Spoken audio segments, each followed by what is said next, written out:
Namo Namaha, Namaste, Salam Adab. Welcome to the first roundtable of the Teaching South Asian Languages in 2020. Today we'll be focusing on Sanskrit language teaching around the world. This event is organized as part of the Global Festival of Asia-Pacific Language and Culture Education. This is a flagship event of the School of Culture, History and Language in the College of Asia and the Pacific at the Australian National University here in Canberra, Australia. We are really fortunate today to be joined by our roundtable discussants today and tomorrow, who join us from Australia, Singapore, Pakistan, Germany, the United States. My name is Christopher Diamond. I'm lecturer in Hindi here at the Australian National University, and I will be here today helping to manage the behind-the-scenes technical bits and moderating the questions and answers. Before I turn the floor over to our participants and the discussion moderators, I just wanted to lay out some guidelines for today's participants and the viewers who are not able to share their video today. Today's discussion will be a vigorous, not debate, a vigorous roundtable with our appointed participants. They, along with our moderators, will be the only ones able to share their videos and audios. If you've logged in through the Eventbrite Zoom login page, you're here as a viewer. Your camera and microphone are off. However, you can please type in any time during today's discussion your questions and comments into the question and answer panel that you'll find right at the bottom of your Zoom window. I will moderate these typed questions. I will either pitch them orally to our panelists, or I'll have a panelist type their response to you as needed. We will either answer these during the course of the discussion if they come up and they're relevant to what's being discussed, or we will have kind of a catch-all Q&A at the end. Anything typed into the chat window will not be answered though. So please type your questions into the Q&A little window down there. So now I'd like to turn it over to our discussion moderators, McComas Taylor and Stephanie Majcher. They will introduce themselves and allow the participants to give their own short introductions. So thank you, everyone. Namo Namaha. Thanks very much, Chris. Namo Namaha. Suprabhatam, Shubharatri, wherever you are. It's very, very wonderful to have you folk with us. As Chris says, my name is McComas. I teach Sanskrit at the Australian National University in Canberra, Australia. At the ANU, we traditionally not acknowledge the fact that we are meeting on Indigenous and unceded land. The land that we meet on belongs to Indigenous people. It's never been ceded. The air through which we are broadcasting today belongs to Indigenous people. It has never been ceded. And I pay my respects to their leaders, past, present, and emerging. This is a wonderful event. Thank you very much for joining us. I think this is probably a world first, that we're bringing Sanskrit lecturers, Sanskrit teachers, Sanskrit pundits together from all over the world into the same shared space to share and explore our teaching, our learning, and particularly our challenges in this extraordinary year with one another and, of course, with our broader audiences. So over to you, please, Steph. Good morning, everyone. Good evening, depending on where you are to join us today. Thank you for joining us. My name is Stephanie, and I have started to teach Sanskrit at the ANU with McComas as of January this year. And as McComas mentions, it has been an enormous year for Sanskrit teaching, as it has been for language teaching around the globe. So without further ado, we might pass over to our wonderful panelists who have joined us this morning. McComas, I trust that you'll lead much of the discussion as well. And Chris, if you need a hand with Q&A behind the scenes, do let me know. So, I think it would be nice if each of our panel members were to introduce themselves as well. Exactly right.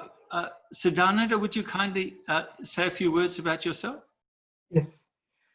My name is Sadananda Das. I am teaching Sanskrit at the Institute of Indology and Central Asian Studies at Leipzig University, Germany. That was very brief, Sadananda, but thank you very much. And Antonia, please, would you say a few words about yourself? Hello, I'm Antonia Ruppel. At the moment, I am in Munich because I have a 50% job teaching Sanskrit as a lecturer here. And I also have a 50% research job at the University of Oxford. And I also very much enjoy teaching a Sanskrit online course for Seth's yogic studies. Thanks very much, Antonia. And Varun, would you kindly say a few words about yourself? Sure. Hi, everybody. My name is Varun Khanna. I am right now visiting assistant professor of classics, teaching Sanskrit at Swarthmore College in the classics department. Thanks very much, Varun. And Seth, would you kindly say a few words about yourself? Audio, please, Seth. Sorry about that. I should know better by now, right? Hello, everyone. Namo Namaha. Wonderful to be here. My name is Seth Powell. I'm a PhD candidate at Harvard University, but I'm coming to you here from Northern California, where I'm also the director and founder of Yogic Studies, an online educational platform that specializes in offering courses and educational resources on yoga history, philosophy, and Sanskrit studies. Thanks very much, Seth. Well, the elephant in the room is the virus. The year 2020 has been like no other, and it's presented absolutely unique challenges to everyone, to all of us. And I thought it might be appropriate to start, just if we can go around the room, and I would invite each of our panelists perhaps to identify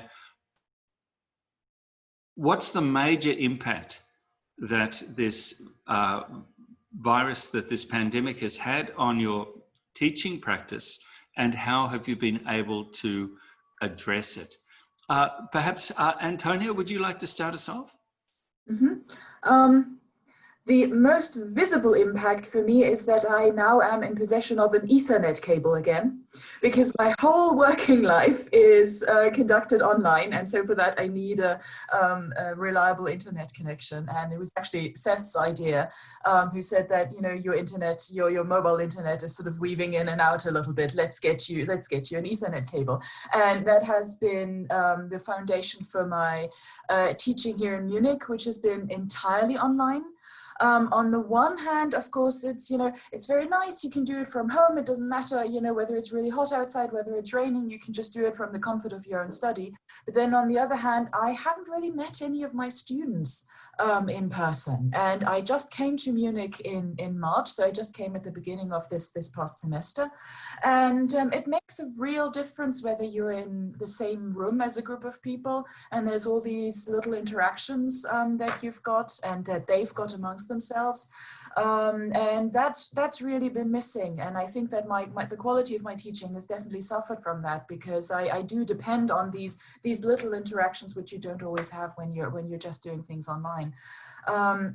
My Oxford work has actually profited from Corona, because I left Oxford. I moved to Munich, where I thought I was going to be teaching in person, but because of the virus, everything moved online. So I could participate in seminars because those were online. I could participate in isolated lunches where we're all sitting in front of our computers, but hanging out and eating our lunch. Communicating with my collaborators in Oxford, that's also entirely online, and that's normal now. So I am profiting from it in that way, but I really wish I could be in the same room as my students again.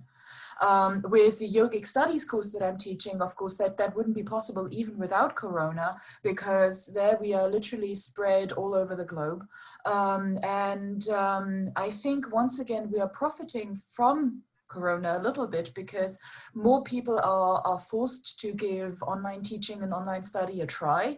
And so more people do give it a try and find out that actually it can be really, really nice if you've got the right setup. And so I think the course that we've had, the Sanskrit course that I've been teaching for them, that may even have profited from having people on it who otherwise, without Corona, wouldn't have gone in for online education. Oh, thank you very much for that, Antonia. So it appears that perhaps the pandemic this cloud has a silver lining, and there have been indeed some benefits from the changes of our teaching practice, even if we've lost the pleasure of direct interaction with our students. Seth, can you, what are the outstanding features for you of this strange and extraordinary time? It is a strange and extraordinary time, but it does set up some unique opportunities, such as these roundtables and the ability to connect with colleagues and students, you know, so much more readily. I mean, not that we weren't able to do this before COVID, but it has increased the opportunities. So, you know, from where I'm sitting with yogic studies, because we're you know, in the private sector, it's outside of the university setting. It's perhaps a little bit different than some of my other colleagues and people here. And prior to COVID, we were already virtually 100% online. So we were sort of already doing this. You know, we were Zooming before anybody knew what that was. You know, back, you know, just at the beginning of 2018, really, when this took off for me. So in a sense, we were very well positioned for this virtual moment because we already had the infrastructure, we already had the curriculum and a growing student base and community sort of already set up. That said, when the pandemic hit and when shelter in place began and people are quarantining, I don't like to say yogic studies profited from coronavirus. It just sounds terrible to me, but we definitely saw a huge uptick in interest and in new students joining the platform, taking courses. It also just happened to coincide timing-wise with the launch of our new Sanskrit studies program with Antonia. And because of that, and because of her fantastic teaching and the high quality nature of her textbook and the course as we've set it up, and then given the fact that you have more people at home with, in some circumstances, more time on their hands perhaps than ever before, we really did have a huge surge of interest. And we've honestly been sort of overwhelmed with interest from people from all over the world for these courses. We've just finished our first 12-week first part of a 3-part series of elementary Sanskrit. And we're really proud to say we had nearly 250 students who completed that course. Now, can we say that all 250 students made it through 12 chapters of Antonia's textbook? Not necessarily, but given the feedback that we've received, the marks on the quizzes, the midterm, the final, the work that everyone is submitting, there's a really high percentage of engagement and progress that's being made in this space. So there's definitely been some silver linings. Thanks very much for that, Seth.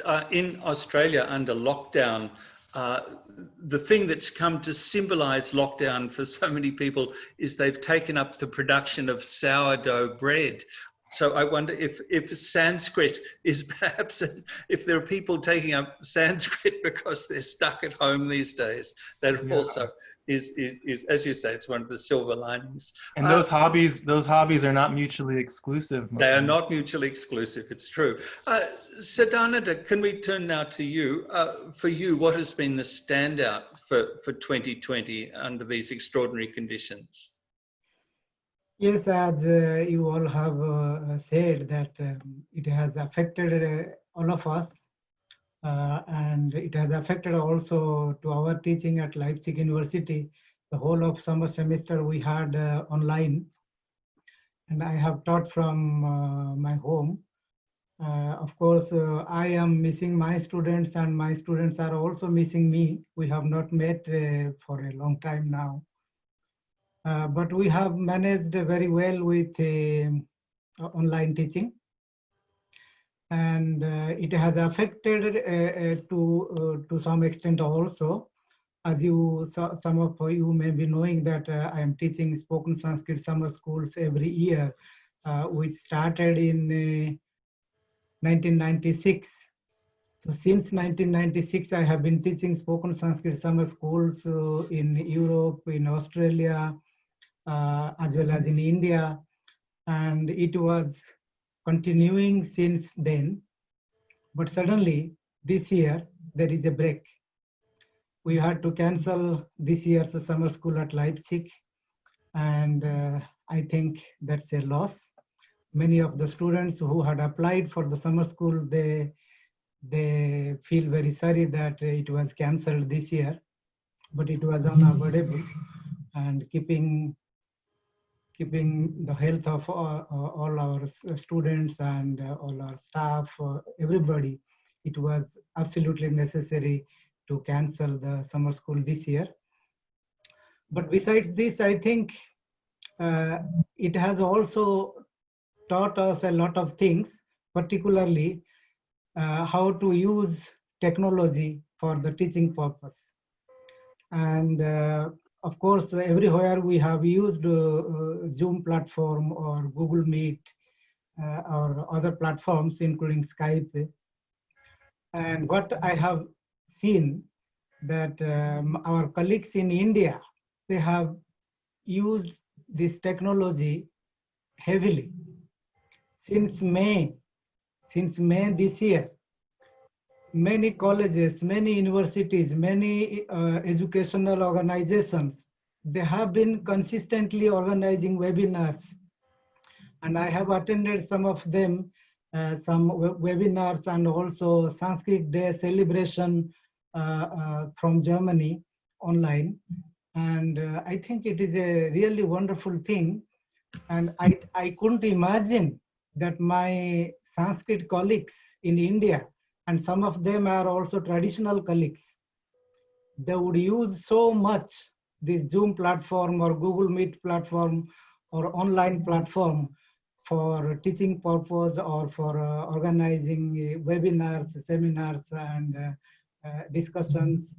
So it is a very good thing, I find, that it has taught us how to use technology for teaching purpose. This is a very good, and I think it's a very good plus point for all of us. This is good, I find.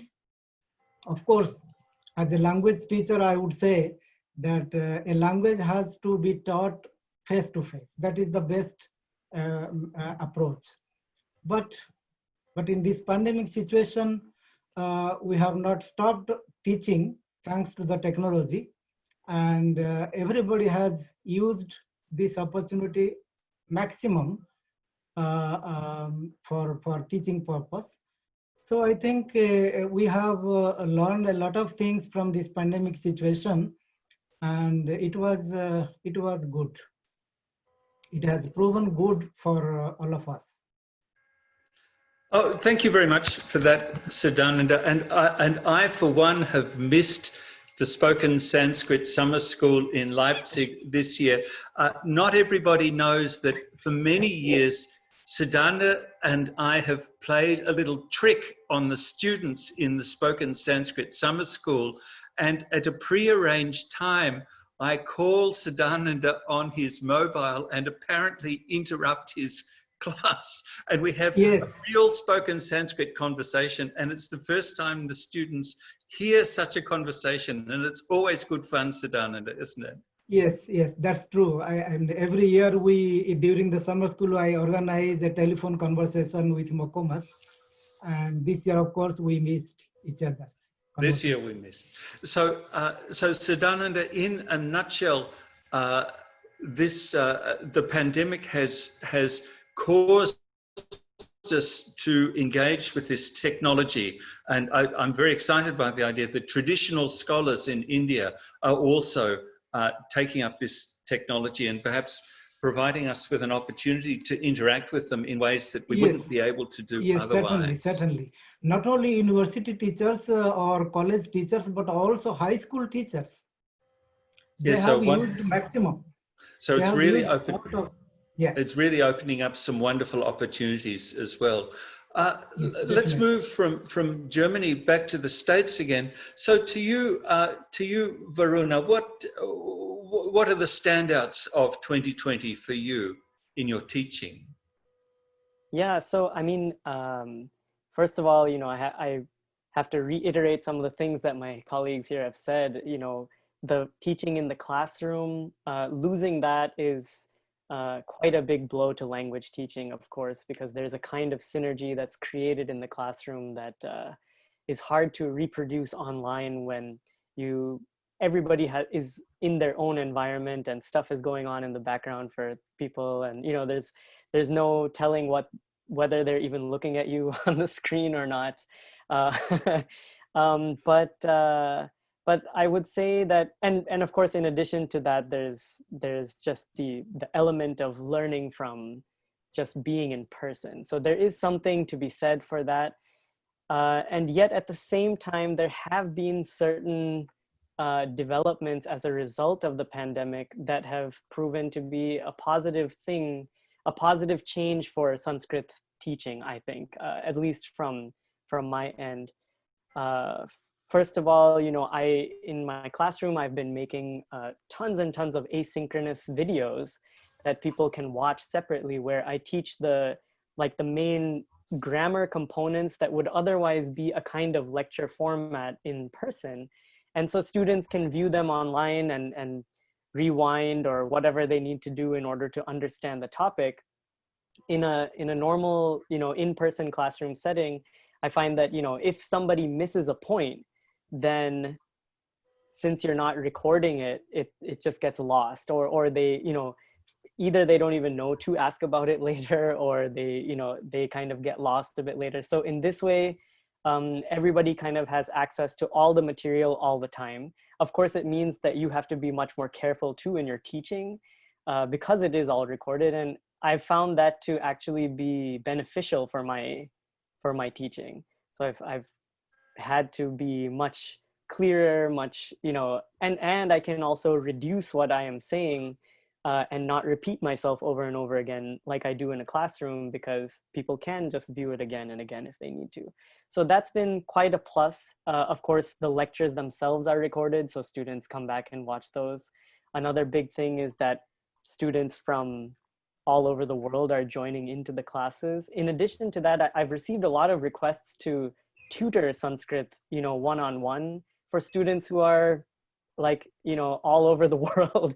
And so it's given me an opportunity to connect with Sanskrit enthusiasts and students whom I may never have met before otherwise. So it's been quite a boon in that sense. Another big thing is, my specialization is in Paninian grammar. That's one of my major, the things that I spent many years studying.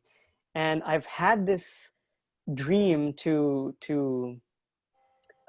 teach Paninian grammar in the format of a game online for students. So, it's just a game that they go through where they actually play as a character who moves around a world and learns, gathers sutras or whatever, like items and deploys them at various times in order to, create derivations to do things. And as a result of the pandemic, I've had the opportunity to actually sit down and learn programming. So I've been learning Python coding for a while now, and I find that it's really, really fun. And and of course, so similar to the way in which Sanskrit grammar itself is written as well. So I'm finding that to be quite a wonderful and creative exercise that has, I think, evolved the way in which I think and communicate with my students as well. So that's been quite a blessing too.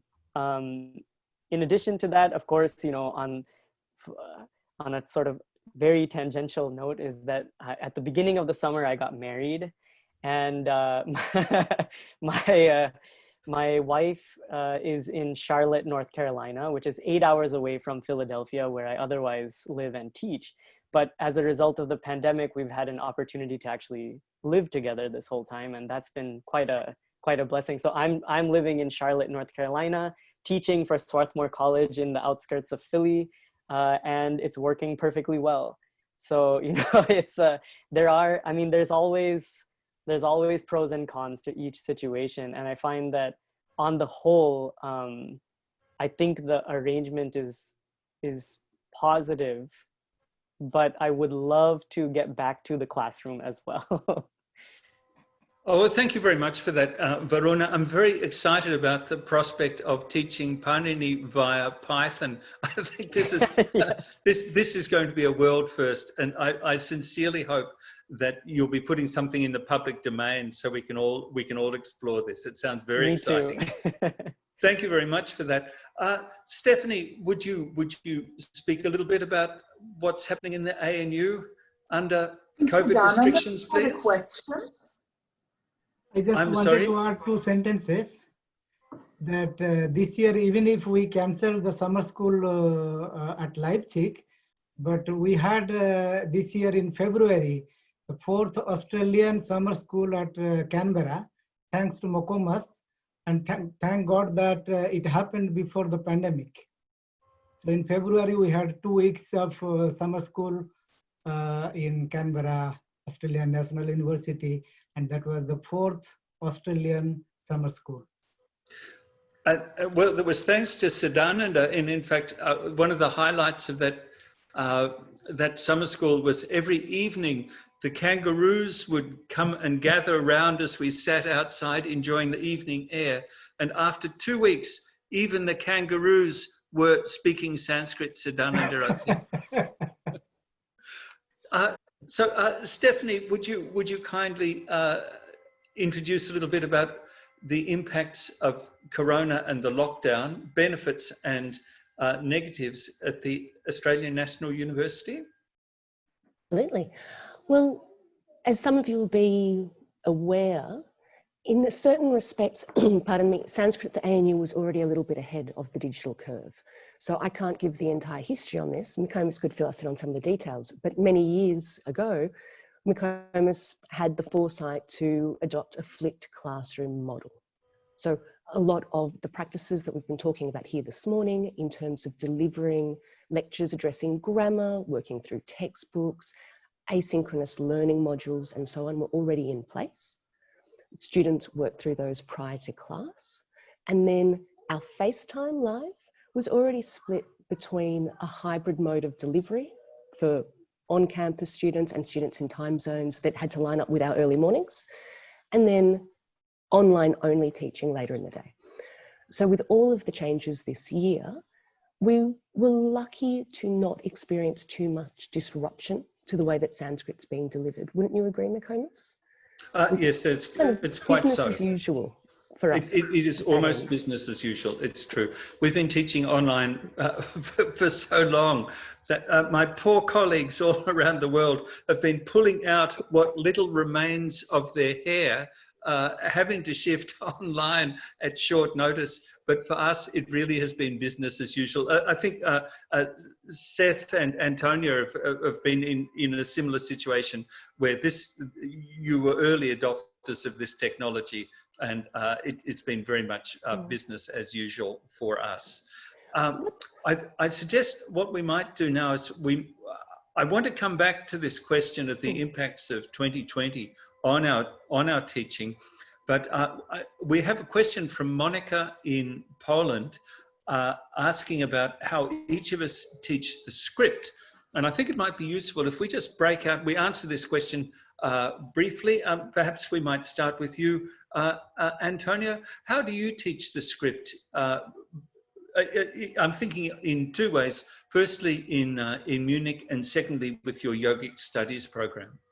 Well, in Munich, so far, not at all, because I came in for Sanskrit 2 when they were already expected to know the script. But I have, so for my textbook, I basically have 1 video for each chapter. And the first chapter is all about writing Devanagari. And so it sort of tries to show you in very, very basic ways how you would write the script, sort of in what order the lines would come, the basic principle of, the connecting line and so on.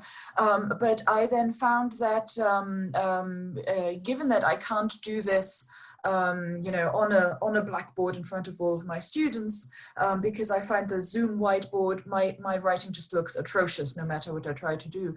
What I instead do is I send them to a link that's called Enjoy Learning Sanskrit.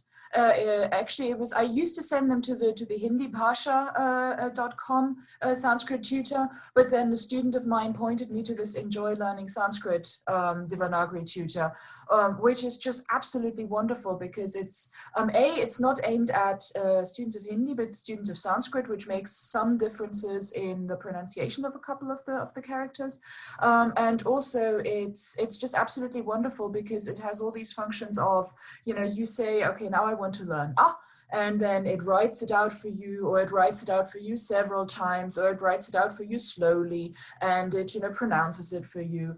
Or if you want, you can have a whole series of sounds, a series of characters written for you and pronounced. So I think that's exactly what a very patient in-person teacher would do. That website does fabulously. And the name again, please, Antonia? It's Enjoy Learning Sanskrit. If you Google Enjoy Learning Sanskrit Devanagari tutor or writing tutor, you will find it. And while the others are giving their answers, I'll just very quickly find the exact link and I'll put that in the should I put it in the Q&A or in the chat? The chat, please. The chat. Okay, great. Thanks, Antonia. Varun, what's the situation with you? How do you teach your students the script? So a similar kind of thing, I have collected a bunch of online resources, videos especially, that I have my students watch. In fact, one of them is Antonia's writing Sanskrit video. So thank you very much for that, Antonia. I'm glad if they're coming in useful. It's very, very useful. And my students, of course, love your textbook as well. So thank you very much for that. Thank you. And then I've also created some of my own video resources that I just share with them on our Moodle page, and they kind of go through it. Another resource that one of my students, in fact, pointed out to me some years ago is this Sanskrit writing workbook that's by someone called Medha Michika, who had taught in the Arsha Vidya Gurukulam in India.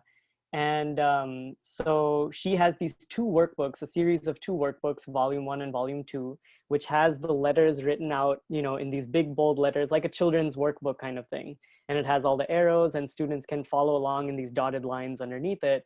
And so they're very, very inexpensive. So I just have my students get those books, and then that's how they can, you know, practice writing it on their own. So it doesn't matter where you are, you can just order it from Amazon and you know, write it. And then other than that, yeah, it's just, it's basically Zoom tutorials, you know. So Varun, in those videos that you've prepared, do you write out the letters such Yes. that the students can see the individual stroke order? Is that correct? Exactly. So I write it out very slowly. I zoom in on each letter and I write it very big so that they can see how it's written. And then I just do that for every letter. Underneath it, I write the transliteration, and that way they kind of, it's a big, you know, alphabet tutorial. But yeah, it's exactly like that. And how quickly do you introduce new letters to students? I just teach them all in one big lesson. They seem to do okay.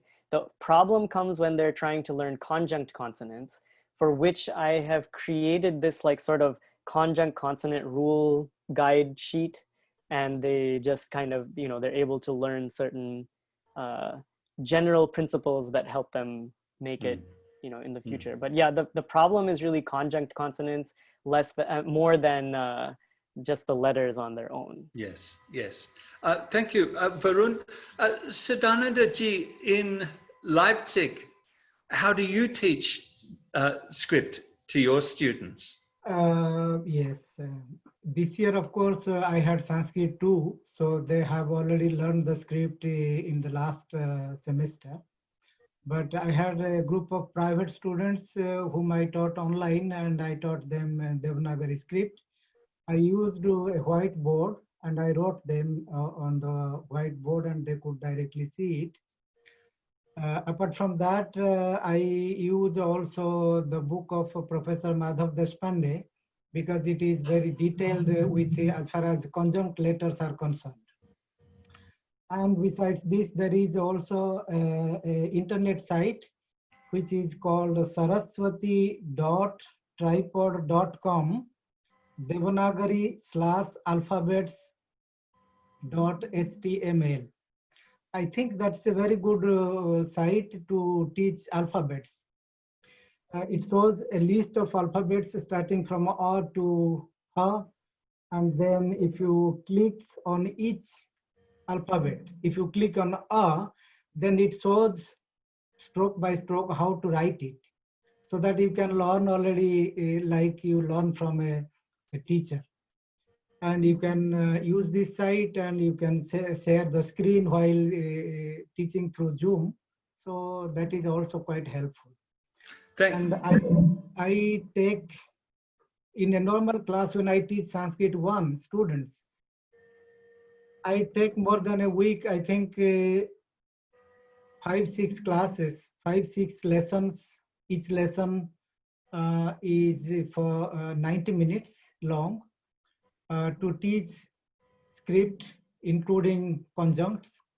I give them exercises as homework.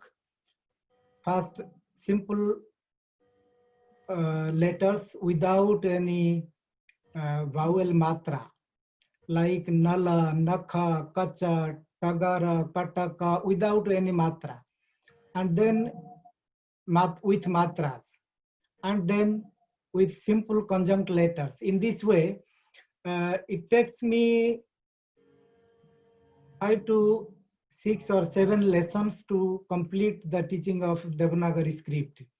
And that's it. Then the students learn it step by step, and then when we start reading Devanagari, I teach Devavani Praveshika by Professor Goldman, and he starts from the 4th lesson, he starts already giving a reading in the exercises. So by that time already the students slowly start reading the Devanagari text, and then we translate it together. So yes, thank you very much for that, Sadananda. I'll just quickly add a note on teaching the script at the ANU in Canberra here.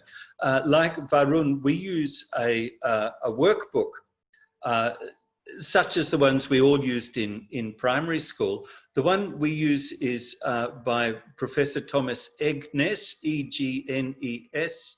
So Egnes and I have had a very long working relationship.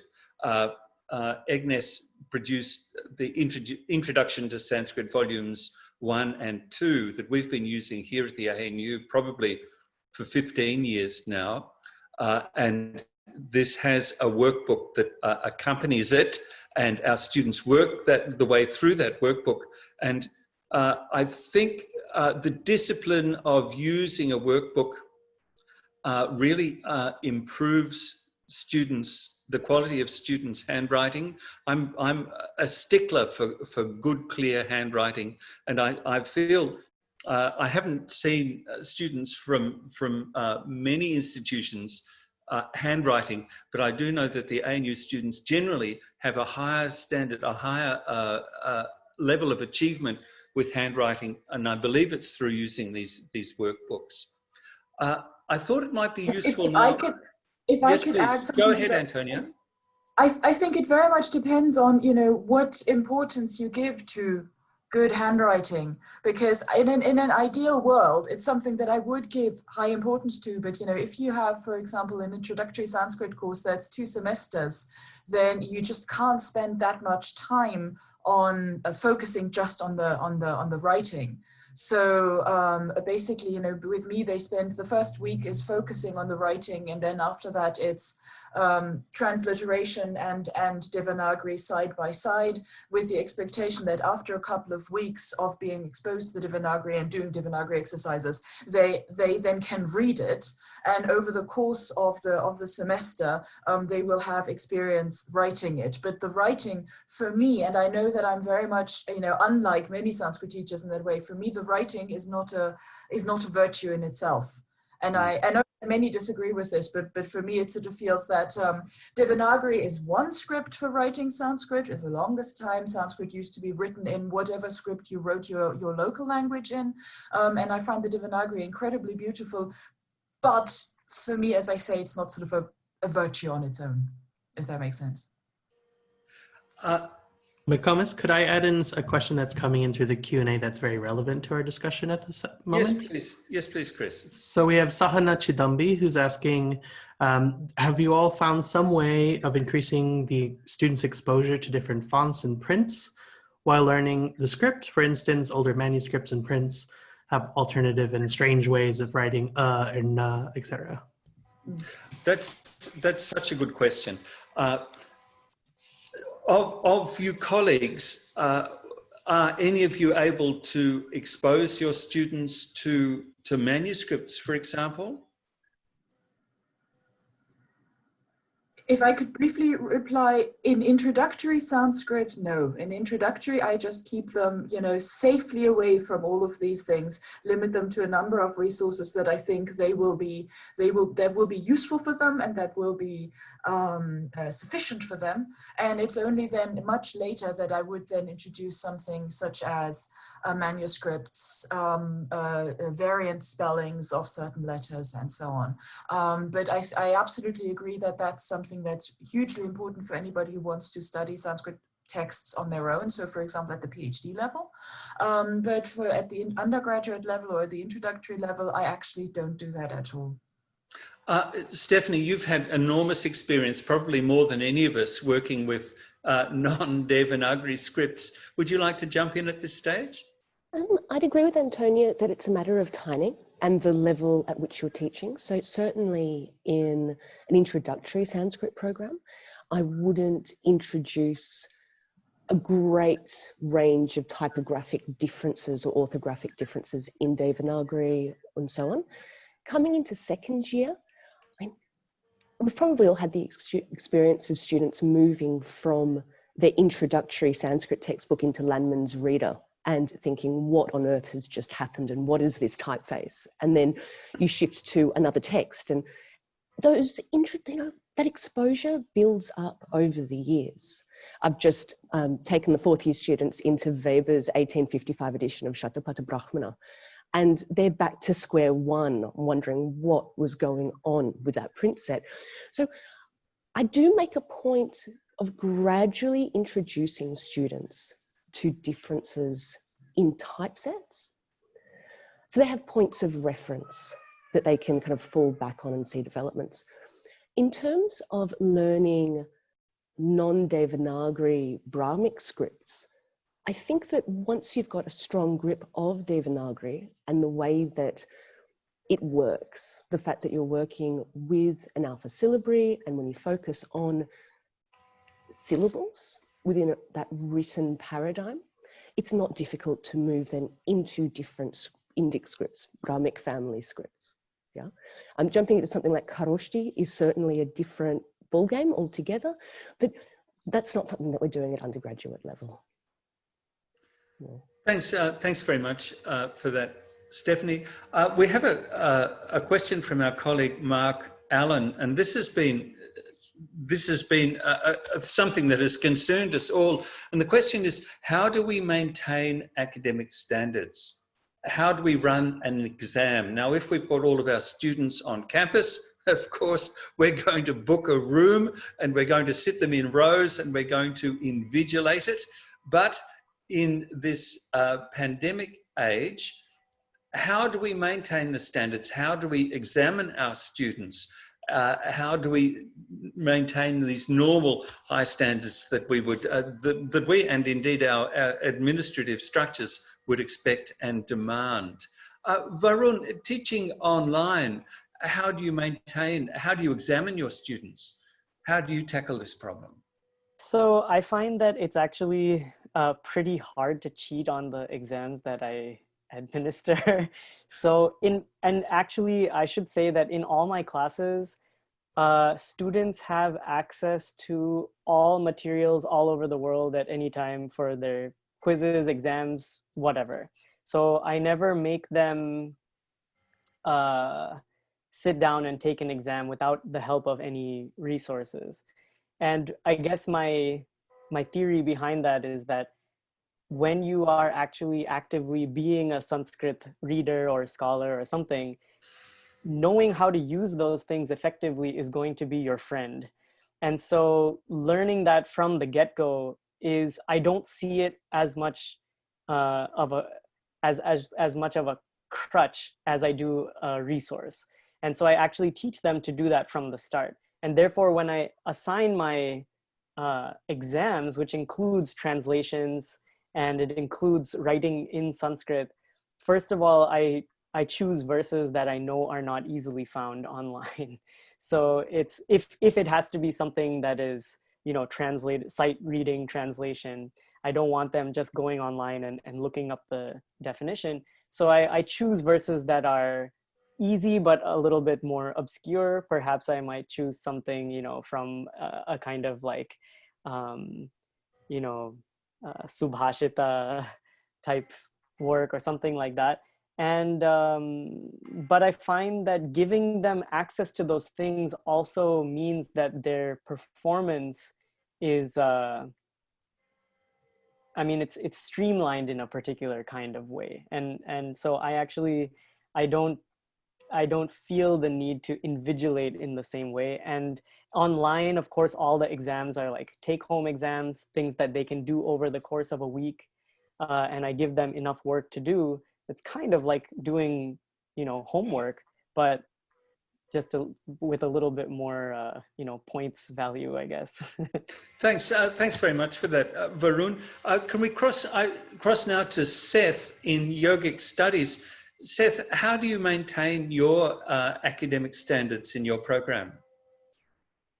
By bringing on really talented scholars and teachers, and then, you know, not watering things down. Even if we're not in a university, we're in a public, you know, more of a public setting, more public facing, as you could say.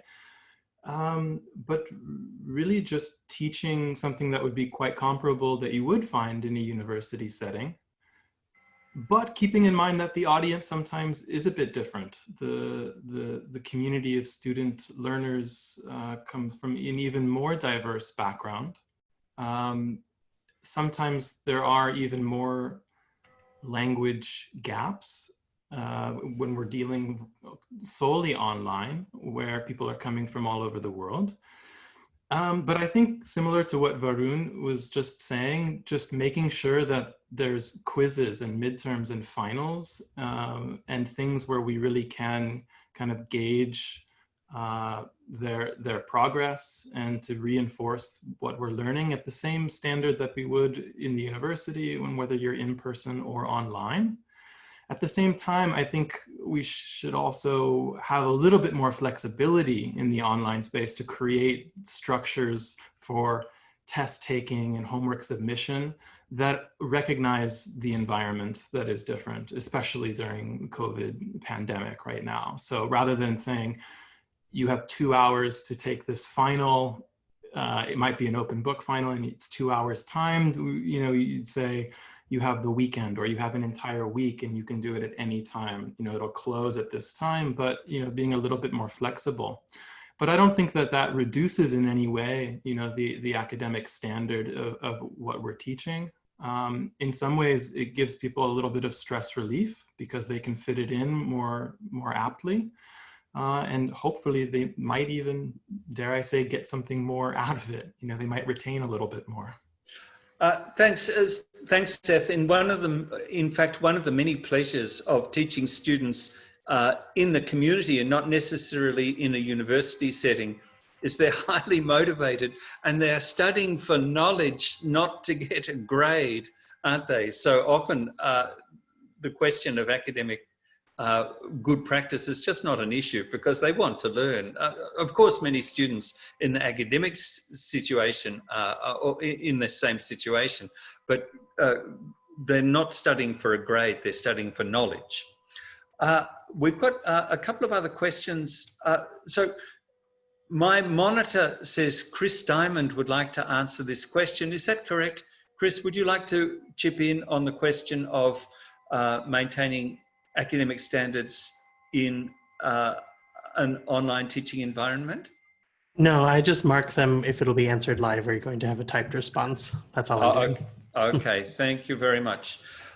There's just one small thing that I'd like to add. So I completely agree with Varun about making exams that are difficult to cheat on. But and that's, I think, noticing students cheating is quite easy. But what I find very, very important is giving them lots of exercises that are not necessarily marked or graded based on their performance, but just on them doing these exercises. Because very often I find that you learn so much just by doing things and then maybe making mistakes, but figuring out, hang on, I don't know this. And then looking it up in the book or looking it up in your resources and then doing it right the next time. So I think you can do a lot by having assignments that are not necessarily going to be graded or, you know, not given a percentage or anything like that, but just given to the students for practice. And yeah. Yes, please go ahead, Seth. Can I, just before we move on, can I say one more thing to Monica's question about script and learning online? But is that okay before we move on? Yes, please go ahead. Because I do think it's such an important question. And in thinking about what types of curriculum, you know, lend well to online learning, I think some things translate online better than others. And I think actually learning a script is one of the things that you can actually do really well online with all of these resources that our colleagues have been sharing. But one of the things I've found both as an educator, but also as a grad student, you know, learning Indian languages, learning the script can be one of the biggest hurdles for new students at the very beginning.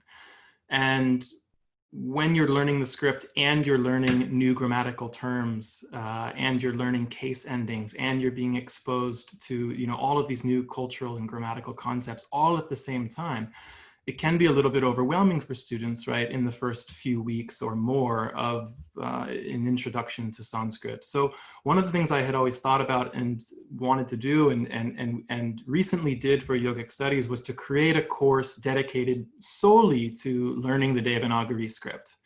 And so that was a 6-week course called the Devanagari Seminar. And it was a no-nonsense approach. We're just going to learn the script. We'll take our time. We'll dedicate a full 6 weeks to this. No grammar, no case endings, no sandhi. And really more slowly using all of those tools that everybody spoke about, as well as really writing out each akshara, each line, and then giving people plenty of resources and practice to do exercises to write. And for me to start writing out words, 2, 3, 4 syllables at a time, so then to grow. And by the end of it, people were reading shlokas in the Bhagavad Gita, reading Yoga Sutras. Now they didn't understand anything they were reading, and they didn't have any of the grammatical, you know, underpinnings behind that. But it gave them a very good foundation, especially for those that then came onto Antonia's course and then already had the script as a foundation. So I realize in a university setting, in a quarter or semester system, you might not have the luxury to be able to take 6 weeks to just devote to Devanagari or to the script. But I think there is something to kind of creating a space for that for itself, if possible. And so I just wanted to kind of acknowledge that as another, you know, possibility as well, to just enjoy, you know, and have fun with learning the script on its own. If there is, Seth, thank you very much for that. I think if there is no joy in the process, it's going to be very hard to keep our students engaged and motivated. And I couldn't agree more with Seth that instilling joy and pleasure into this really is the key to successful tuition, not just in Sanskrit, of course, but in any discipline. So, Chris, we've got some more questions coming through. What's the best way to handle this, please? If I can bring up any of them, if you like, or if you see one that any of the panelists, if you see anyone that you're really burning to answer, you can feel free to answer them. Yes, go ahead, please. On the note of joy in the classroom, I just wanted to mention, this is a tangential point, but I think it's quite central to my own, you know, style of teaching. Because the Sanskrit tradition is just so chock full of stories and storytelling. almost all of my classes, which I actually teach a 3-hour seminar once a week, every week. So it's like an evening seminar. In all of my classes, I have at least 1 or 2 stories that I tell, which really, really enhances the way in which students engage with the material, because it creates this kind of culture scape around them. And so, yeah, I just wanted to make, that's a very small point, but, you know, I tell them the story of Panini, for example, or the story of the way in which, you know, like different cosmologies and different ways in which Sanskrit comes into being and stuff like that. And I find that it's really, it's very beneficial for adding joy into the classroom. Thanks very much, Varun. That sounds really lovely. Thank you. One of the things that we are all missing now is the peer learning that happens between our students. So we have found technologies, we've found the ways to communicate with our students, but what's missing is the communication between students. This is where students after a class say, let's go for a cup of coffee, for example. I'm wondering how you folk have managed this. Have you been able to develop ways of encouraging students to interact in this new environment? I know I've had half-hearted attempts at declaring the student lounge open, which is to say that after a class, I'll turn off my camera, I turn off the recorder, I leave Zoom, but students are free to stay and interact with one another. We've had moderate success with that, but I have to remember to do it. The other one that students have suggested, and I think actually works better, you know that with Zoom, there is a setting where you can, the classroom comes to life as soon as anyone enters it. It's not just the host entering the classroom that causes the classroom to activate.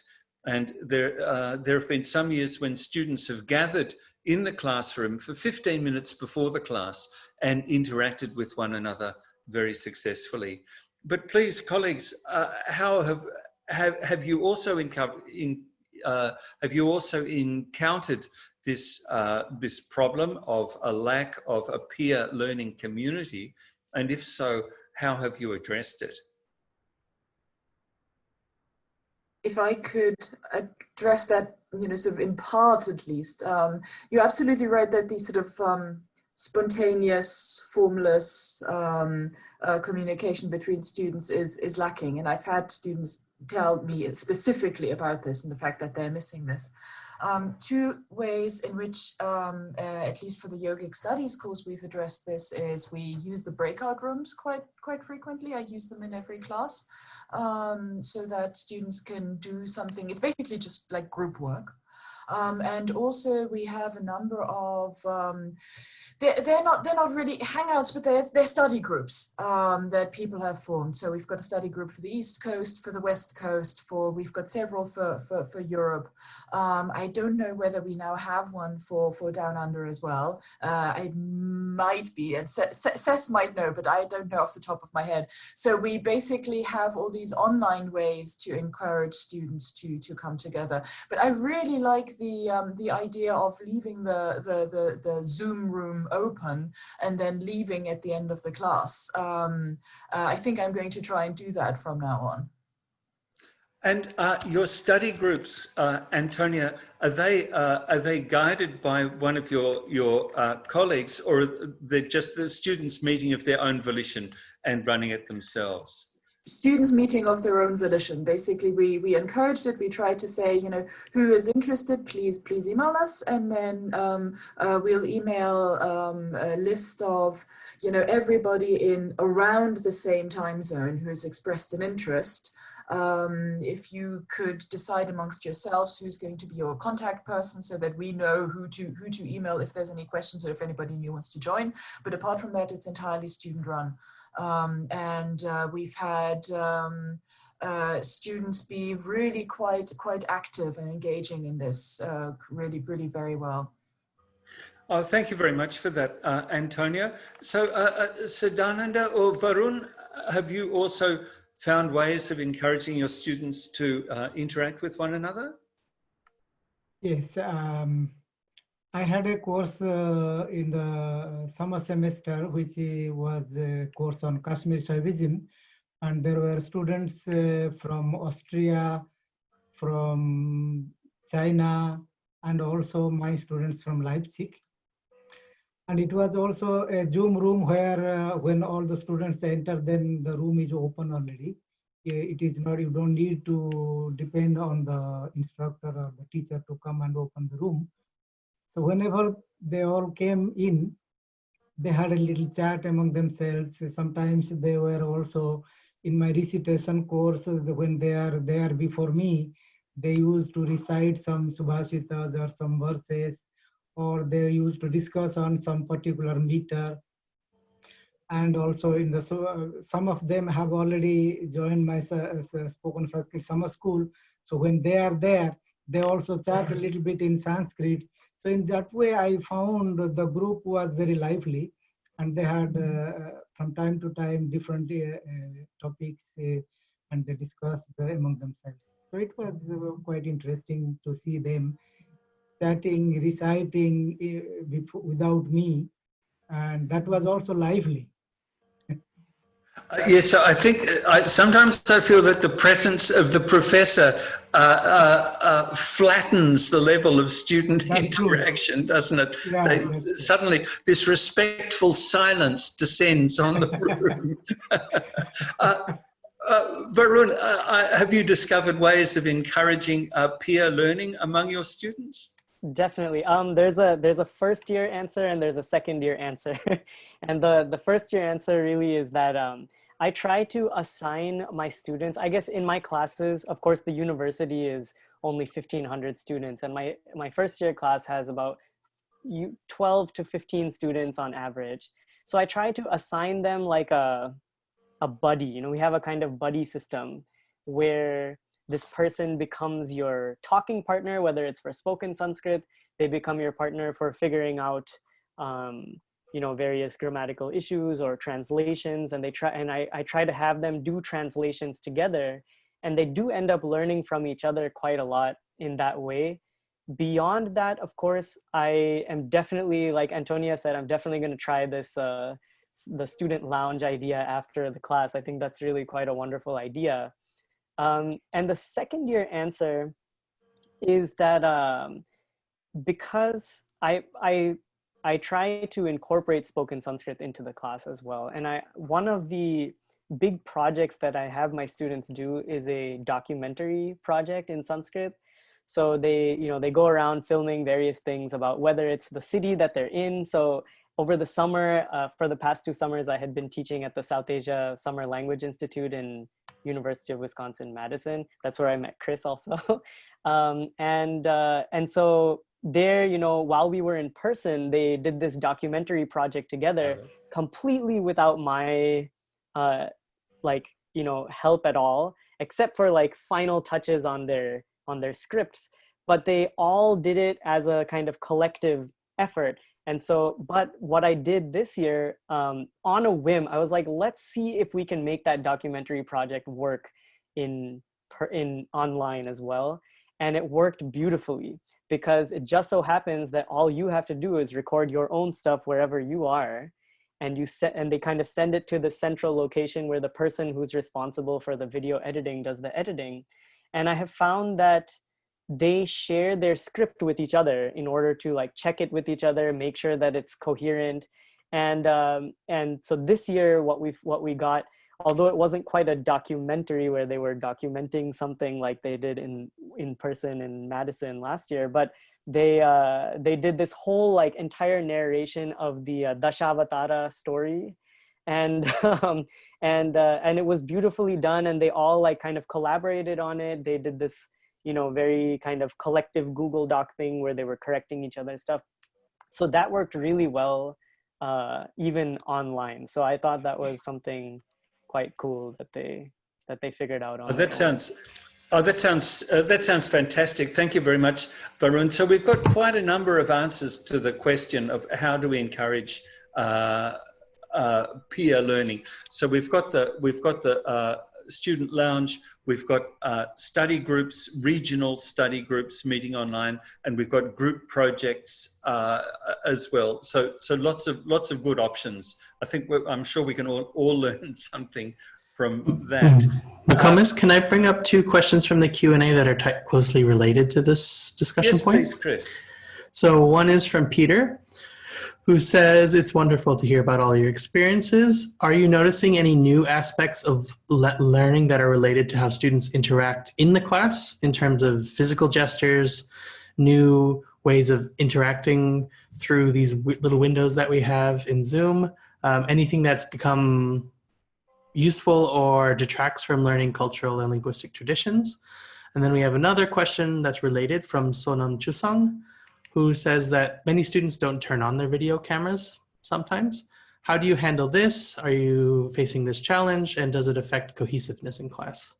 So I'll put that all of you. Thanks very much, Chris. Let's start with the first one. Let's talk about gestures in the classroom. Now we're all in little boxes. Have any of you folk had experience with this? Does this trigger any responses? Let me just, I can just, yes, please, go ahead, Seth. Yeah, you know, teaching online for the last couple of years in these Zoom virtual classrooms, I've experienced all kinds of things. You're kind of in a new world. And I think Varun brought up this point earlier where there's all of these individual micro environments that are all happening in real time. And while it's wonderful because we all get to participate across these boundaries, it also can be incredibly distracting.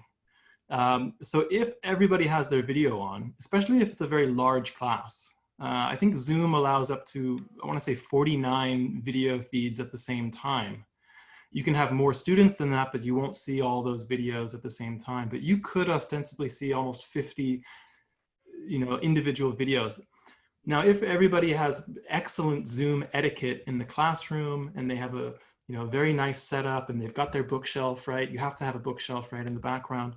And everybody's their camera is very still. And this wasn't brought up in the question. We were talking about visual signs, but audio as well. You know, there can be all of this background noise. So if you don't moderate the Zoom room in the proper way, and you have other people's mics coming in and on, there can be all sorts of things that distract you.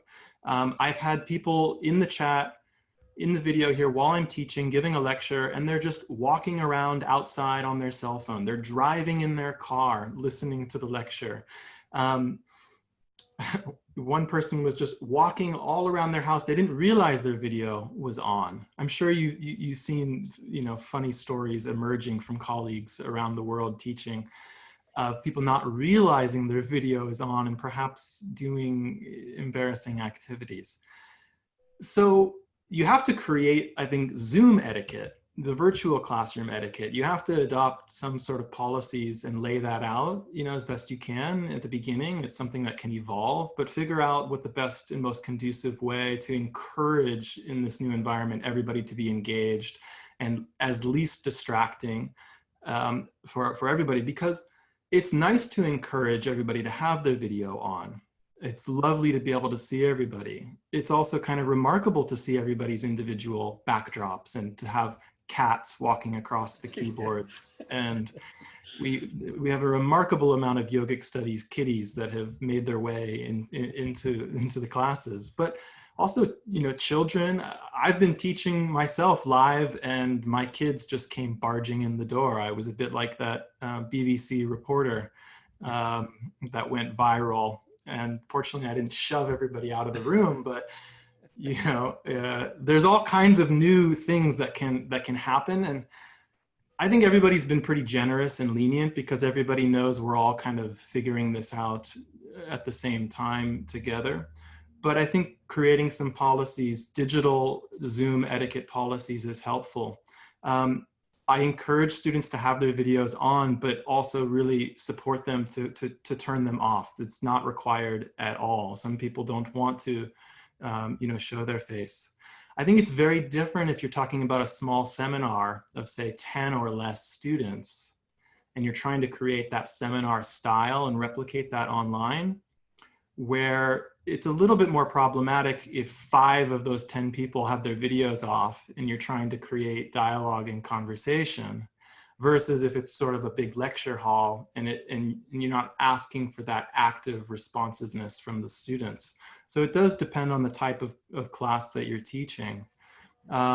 But trying to create a policy for whatever environment you're in that kind of takes into account the new video and audio dimensions, as well as just people's consent about participating, you know, whether video or audio. I think we are experiencing the same thing in online classrooms that we have also been having in you know, real classrooms for decades or centuries. Every teacher has their own style, and it depends on, exactly as Seth says, you know, what kind of a class you're teaching. If it's one where students are meant to listen, it's completely different from when you have a class where everybody's meant to regularly participate, if you've got a reading group. And often I think this is something that we need to be very aware of. It's a social factor. Often, you know, you have students who may not want you to see the environment that they're in, because, you know, they may be at home, they may not have their own room at home, and they may not want you to see that. You may have students that don't have, you know, broadband internet, or that are sharing their internet with several other people. So if you say everybody has to have their video on, that may then disadvantage them, or may make them feel uncomfortable. So in small classes, I would always say, if possible, have your video on. But if for whatever reason you don't want to, then, you know, do turn it off. Just sort of, you know, if you can, it would be nice if you have it on. But just one thing that made me just really happy. So in the yogic studies course that I teach, which is very, very big, I have some people that are participating very actively, and other people just basically listen in. And I remember there was one person whose video I could see, who in the first half of the class was sitting apparently at her desk and, you know, watching me on the screen, watching the class on the screen. And then later on I saw her video again, and she had taken the seat back. She was sitting on the sofa, she was knitting, and was just listening in a really, really relaxed, apparently in a really, really happy way. And I thought it was so nice that, you know, she is in this environment where she's obviously comfortable and happy, and she's learning Sanskrit. You know, what more could I want? So it really depends on the situation. And so yeah, but I think the most important thing is probably the audio etiquette, because if you've got a video where someone has regular sounds in the background, that can just be really distracting, even if it's a group with just 5 or 6 people. You could then say, please, you know, mute yourself and just unmute yourself for whenever you speak. So Antonia, speaking of students who are obviously very relaxed and happy in this online environment, I had a student smoking a giant joint in one of my classes a few years ago. There's actually nothing wrong with that, I suppose. No. What do you do? So I think again, if I can just jump in from my own experience at this point, one of the things that I find works better in an online class than in a bricks and mortar class is a game we play where there are mudras with each of the subhashitas we sing. So we sing these subhashitas that we learned from Sadananda. So hastasya bhushanam danam satyam kanthasya bhushanam shrotrasya bhushanam shastram bhushanai kim prayojanam. So if each of the students is doing the mudra, of course you can do it in bricks and mortar, but it's so nice to have it on the screen where everyone can clearly see what they are doing. So this is one thing that this online learning has enabled that is actually an improvement over the old bricks and mortar classroom. I think as far as these video, audio points are concerned, I think it depends on the motivation of the student, and also it depends on the teacher and the student's coordination, whether making video on is necessary or not. As some of our colleagues have already expressed, that sometimes it is necessary to make your video on, sometimes it is not at all necessary. It depends also on the strength of internet connection. sometimes the students are living in a student community or student WG, what we call here in Germany. And maybe if all the students are using the internet, perhaps making video on might slow down the class or the internet process. So it is not at all necessary to make all the time the video on. I had an oral examination. So in the oral examination, I had made a point, I had told all the students that we have to make all our videos on. So please make sure that everybody's video is on. So that was all right, everybody made the videos on. So, but sometimes they make it off. But there are also sometimes problems. You never know whether the student is attending the class or not. Suppose the video is off and the microphone is off. You never know whether the student is there or not. Maybe it is on, the computer, laptop is on, the student is out somewhere. So it depends on the situation actually. You can't control it 100%, I think. Oh, thank you. Thank you very much. Yes, please go ahead, Antonia. Sorry, I feel that actually if a student, turns their video on or doesn't have their video on and then leaves, I feel that classes are our offerings to them. And if they don't want to make use of them, that's fine with me. I have had students come to me while I was, for example, while I was teaching at Cornell, saying that, I'm a night owl and your class is at 8:45 in the morning. Can I please just do it as an individual study? And I then said, I don't know, maybe, yes, let's give this a try. And so I've had people teaching themselves, an entire semester's worth of material without any classes. And so I feel that if a student doesn't want to come to class, that's absolutely fine with me, because at least when we're talking about college teaching or up, it's their own responsibility. And if they learn better without the class, fine, wonderful, that can be an extremely useful skill.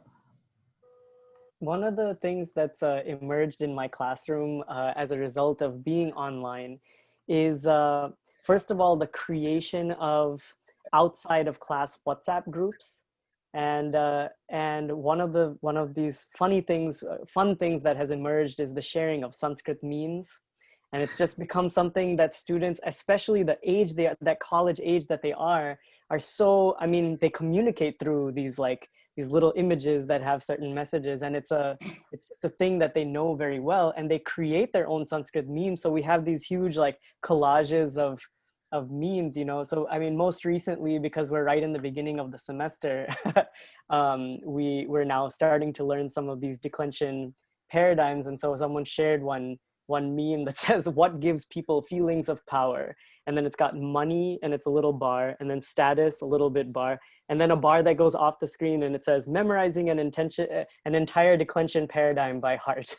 So, these kinds of things start getting shared, and that sort of interaction, I think, builds a kind of camaraderie and, that shared experience that they otherwise weren't necessarily doing as part of a bricks and mortar classroom, but certainly adds to the whole experience of learning Sanskrit together with a bunch of people. Thanks. I think over to you, Seth.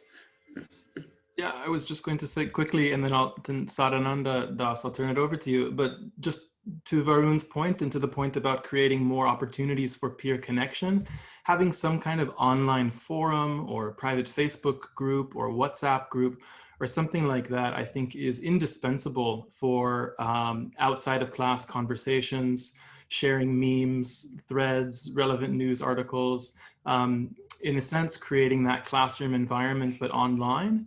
And it allows for things that you can't do right in the physical in-person classroom setting. And it creates a very useful and valuable archive of digital resources that surround the course materials. For our yogic studies courses, because we have so many different time zones, not everybody can tune in live, and it's actually not a requirement to be there live. We record everything, and we make a great effort to put those recordings up immediately, knowing that people in other time zones will watch them right when they wake up. And we encourage people to send in their questions in advance on the community forum so that even if they can't be there live, they can still participate and get their questions into a live class. And then also in Zoom, using the chat feature, I think is also really useful and important, as we're doing right now, as we're demoing in this virtual session. But it can be, as Antonia and I have experienced, it can be another distraction. If there's a lot of people, if it's a big course, it can almost start to feel like people talking in class, classroom chatter while you're in the middle of trying to deliver some important point. Depending on your Zoom settings, you might have pop-up notifications and things going on. So again, as a part of the virtual classroom etiquette, I think actually figuring out how you want to use the chat function is also important. I think it's really worth encouraging, but you might want to streamline when the appropriate times are to be using it if you don't want it to dominate the space when you're in the middle of kind of delivering important lecture points. So, and especially when you've got students who are following along on their mobiles, and you've got a small screen and a message or an icon keeps popping up, it's really distracting. So you have to have strong policies in place for that. Sorry. Sadananda, did you have something to contribute on that point? Oh yes, I was just going to add something with Varun's point that he mentioned about WhatsApp. We didn't discuss about WhatsApp here, but using WhatsApp is a really very good point for making friendship, for sharing informations. And I have seen that my students, they have exchanged WhatsApps in Sanskrit, sometimes writing messages in Sanskrit, and sometimes also sharing subhashitas, even sharing some jokes in Sanskrit. So I found using WhatsApp is a very good way to communicate, to share news with each other. Thanks very much, Sadananda. I might just jump in on the use of chat, which we use very extensively in our first year class. And again, this is something that we can do in online learning that we can't do in bricks and mortar. I'll give students a simple sentence. I'll say, all right, I want everyone to translate this sentence into Sanskrit, please. The king has a horse. And off they go. Everyone will type it in. They hit enter and pop, pop, pop, pop, pop. You can see all the answers popping up. And then I'll say, right, does anybody want to change their answer? And you'll see they're looking at other people's examples. And yes, they'll come round to nirpasya ashvaha bhavati in the end, but they can learn from one another. And this is, I find this very useful. And we will do this in nearly every class, exercising the new grammatical form that we're introducing in that first year level. That, I think, is something that we are going to be missing when we go back to regular bricks and mortar classroom teaching, the ability for everybody to interact, for everybody to see everybody else's answer, everybody's reaction to a teacher's question. And so I'm wondering whether we are going to see new technologies emerging that will be used in the classroom, so that even though if you're in an actual classroom together, you can do this, you can see each other's answers without everybody having to talk over everybody else. So, Antonia, I wonder if when we're back in bricks and mortar, students will all have their laptops open anyway, and we'll be running a chat where people can type in. Do you think that's a possibility? We'll turn the videos off and we'll just run on the chat. Actually, I am one of these horrible people who says, I don't want you to use laptops in my class. I can understand, in some classes that's perfectly reasonable, because if it's, in a lecture, people want to take notes. Many people type a lot faster than they could do, handwrite. And so in those circumstances, I completely understand it. But in my classes, usually they don't have to write down large amounts of information. I actually so far have not encouraged the use of laptops in my class. And also I have to say that just judging from myself and from my academic colleagues' attention spans, if you have a screen in front of you, you are going to check Facebook, the news, the weather, whatnot, at some point or other. And so I just think that that's an extra, potential distraction that I don't really want to encourage.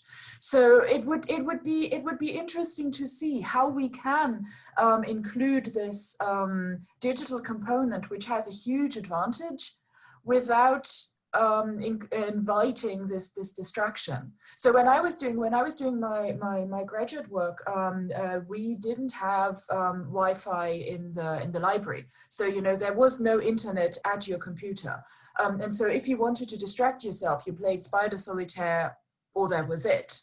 On the other hand, there are all these wonderful online resources that you did not have available that I now depend on not on a daily, on a minutely basis. So in my everyday life, as I do my research, as I do my writing, I love that I've got the internet available, and I hate that I've got the internet available. And that's exactly the challenge that we're going to be facing in the classroom. How do we invite the useful online components without exposing ourselves and our students, who are humans just like us, without exposing us to all these, potential distractions, potentially destructive elements.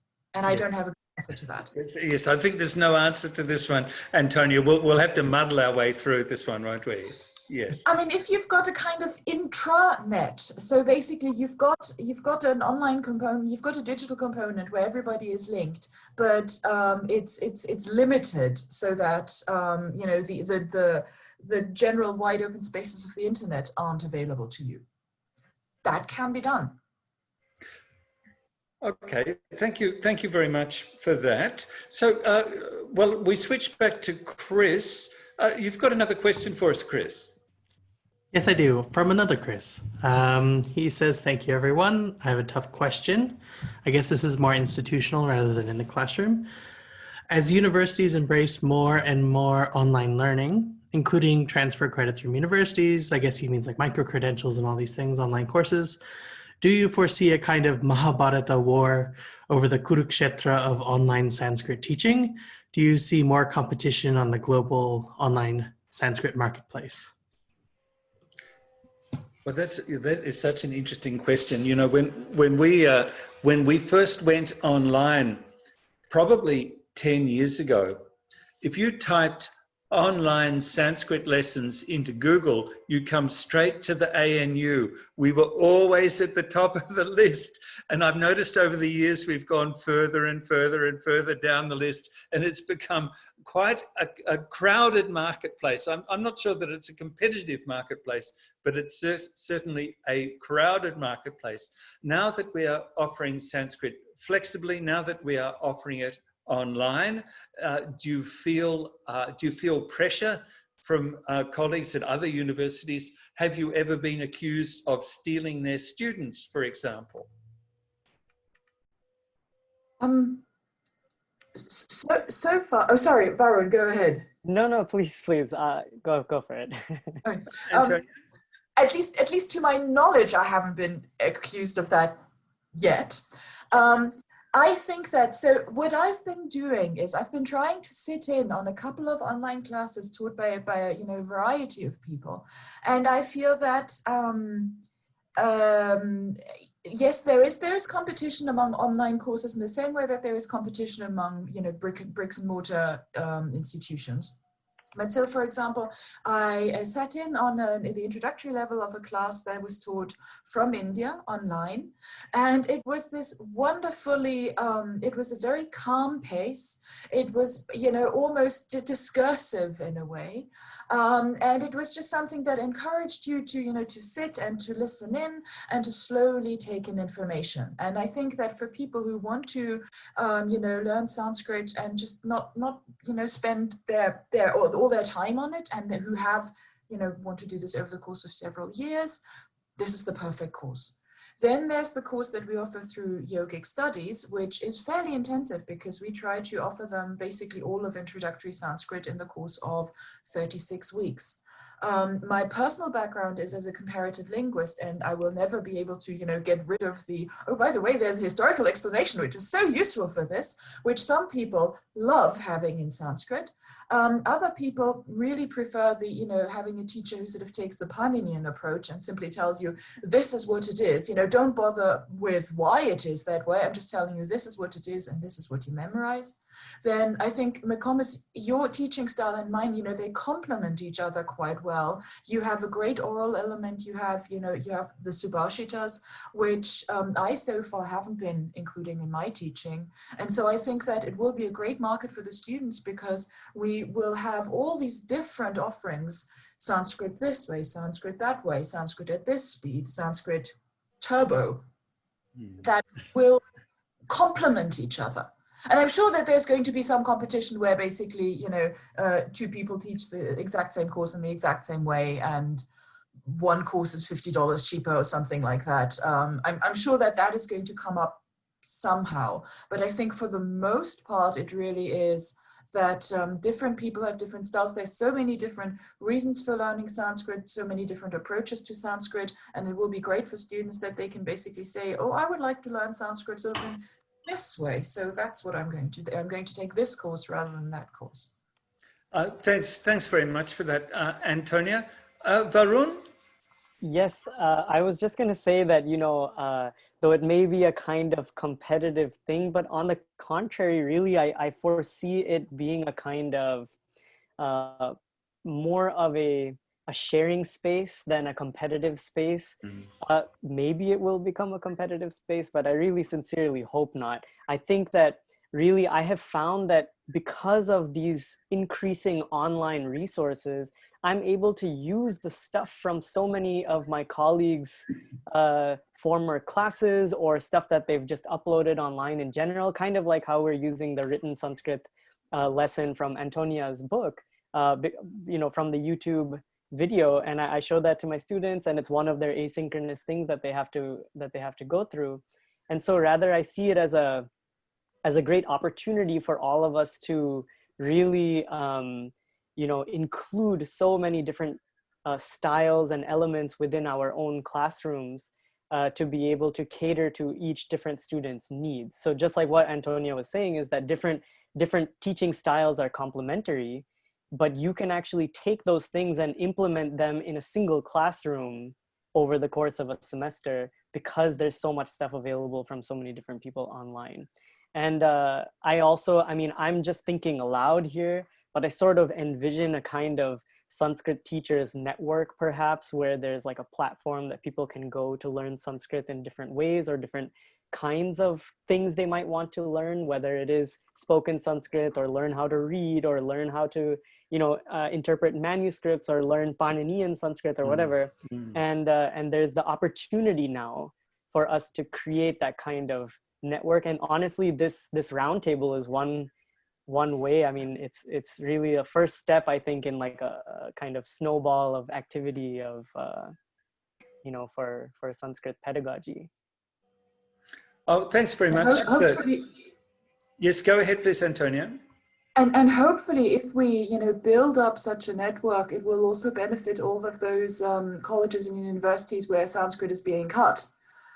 Because very often universities act under sort of monetary considerations, and you make less money with Sanskrit than you would with economics, biology, or something like that. And Sanskrit just remains a very important skill to have studies in all sorts of fields. And if we're able to build up something that is accessible for people, at a university where Sanskrit itself isn't being offered, that would be really great, and that would be a wonderful service to academia. Because I think that if you're basically kicking the legs out of under a subject, which is what you do if you don't teach Sanskrit, but you have India-related courses, then we could be doing a real service to academic life, and making sure that academic life remains sound and properly thorough and rigorous.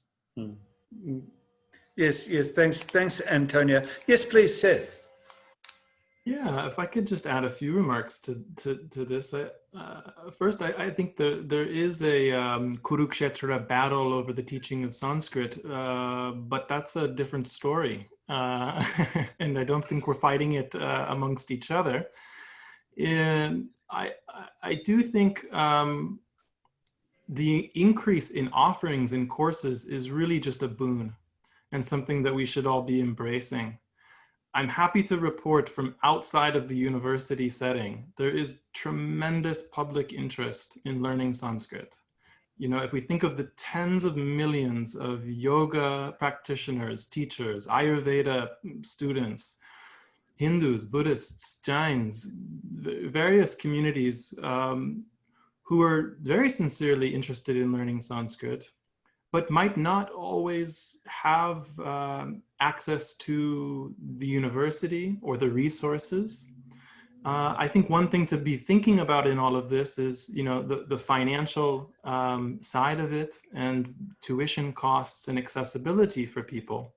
And for universities thinking about if they're wanting to expand their Sanskrit programs and moving online, finding ways to reach communities of students who might not be enrolled in degree granting programs, whether that's extended education or something like that, having allowing people to take the courses for non-credit, et cetera, et cetera.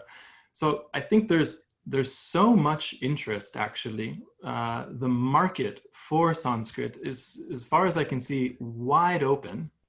And I think the more high quality programs that we have, it creates more resources that we can all share amongst each other. And, you know, as we create more detailed and specific courses, particular reading courses, intermediate and advanced levels, it might be that one program offers something specific for a particular student, and another university, another online program can offer something else. And you can create a really rich, you know, non-sectarian, cross institutes learning environment where students can study with a multitude of teachers and be exposed to all of these approaches from their own bedroom, from their own office. And that's, again, something I think we should really celebrate. And I think is just bolstering, you know, the continuation of these great Sanskrit traditions as we move online.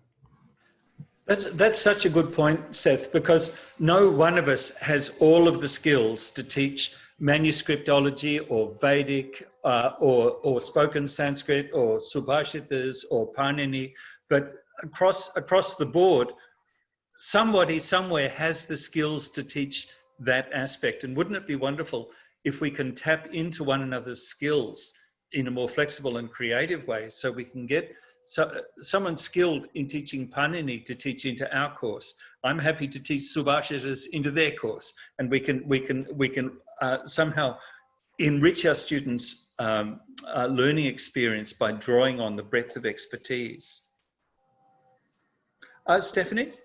I just wanted to add to that. I think it's something that I've seen play out a little bit this year already. Earlier this year, in response to COVID, and some of the students, especially our international students, feeling quite under the pump and, you know, struggling as their workloads increased as well. A number of our second year students are high school teachers or are doing PhDs and tutoring at other universities. I started an open reading group, intermediate level, but come who may, community students from all over Australia that I've worked with online, students from other universities, students from first year through to fourth year students of ours. And it was just there as a hour and a half a week. You don't have to prepare for it beforehand. Come on in, we'll work through this material really slowly together. And it can be there because you want to refresh some Sanskrit fundamentals, or hey, maybe you finished this degree a number of years ago and you're missing having people to do Sanskrit with. Within about 2 weeks, we had around 20 participants, all different levels, all over the place, multiple countries, multiple time zones. And it served a couple of purposes, or it is, I kind of feel like it's something I've just set off And I'm not guiding it too strongly. I'm sitting back and I'm just kind of playing with it and maybe conducting it a little bit, but really it's over to the students to control it and to create it. And what I've found is that on one hand, there's this great aspect in terms of the student community, the engagement of fourth year students, supporting students all over the world, supporting, first year students, second year students, people with backgrounds in linguistics or in other languages, bringing that knowledge to the table as well. So the learning process for the students is foregrounded. I'm doing a lot less talking in that. I can sit back and let them work through it. And I think that actually helps with academic standard too, because that learning process is so critical. Like they're reflecting on their own progress, which is great. But what's also come through it is this amazing flexibility where sometimes we'll be talking about something particular and I'll say, well, you're all enjoying this. So, hey, for next week, why don't I ask that friend of mine in the States to come in and guest host? And so they get to work with Vedicists, they get to work with historical linguists, they get to work with different people in different places. And not only is it wonderful for them, but I think it also improves my skill set as a teacher, because we do our training with particular people and sometimes we do all of our training with one person, so we only get exposed to one approach, and seeing all these different approaches at play is great. It's challenging, it's inspiring, it's like what we're doing right now, but then we actually get to sit in each other's classrooms. And I'm happy to say I haven't experienced any competitiveness, any kurukshetra in that with other teachers who are online. I think everyone's enjoying it, So that was what I wanted to add to that. Thanks. Thanks very much for that, Stephanie. Do colleagues have anything else? Yes, please, Sadananda. I just wanted to add some information. Some of us have already said that there is a great demand for Sanskrit studies outside the universities. It's true. There are many people, some of them, they are working people who have no time to join the university classes. So they also want to study Sanskrit. And for such people, there must be some opportunity for learning. And here in Germany, the Indian Embassy in Berlin also offers some courses, particularly during this pandemic time. They are offering courses on meditation, courses on yoga, Hindi learning courses, Sanskrit learning courses. So I have taught 2.5 months spoken Sanskrit via Facebook site of Indian Embassy Berlin. And they have also offered Hindi meditation and yoga courses. Again, in winter term now, some of us are also teaching through Indian Embassy homepage, maybe Facebook or Zoom or something. So not only universities or educational institutions, even embassies, some of the embassies or consulates, they have also been active, offering language courses such as Hindi and Sanskrit. And some of our colleagues may think that, oh, during this pandemic time, it is a bit relaxing because we don't have to go to the university, you can teach from home. It is a bit relaxing, but I think it is not relaxing. It is more work. You need to prepare a lot. And secondly, sometimes also teaching load is increasing. Particularly on my case, I see now, apart from my normal teaching at University of Leipzig, I have to give some courses, some classes also on Indian Embassy homepage. I have to teach, one university from India has asked me whether I can teach one course online. So one feels that teaching load is also increasing because of online teaching. That's it, what I wanted to inform. Thanks. Thank you, Sadananda. Antonia? One thing that I wanted to add to that, so Sadananda, yes, you're absolutely right. This is not a time where we can just sort of sit back and relax. I think all of us find that this is a time for, so many opportunities to offer what we've got, because there's so many people interested in learning these things. And I mean, this is going to sound horribly jaded, but I often find that universities are slowly moving towards being institutions where you are getting a degree. And most of our courses are offering is knowledge and understanding, and you know, sort of the joy of learning. And very often what we offer is what people come to university for. Because, you know, for us, I offer a free online course that is very bare bones, and I say, you know, right from the beginning, this course you won't get any credits, you won't get any diploma, you won't get any of these official markers of recognition. The only thing that you'll get is a knowledge of Sanskrit.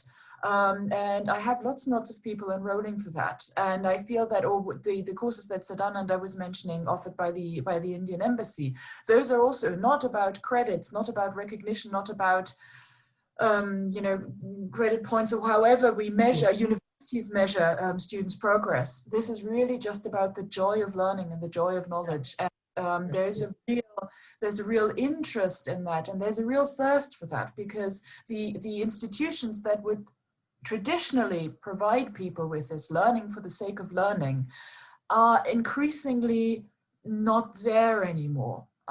There are some universities where, you know, that manage perfectly well to combine both. You get a degree and you get learning, you get an education. But in some places, the degree really is taking precedence.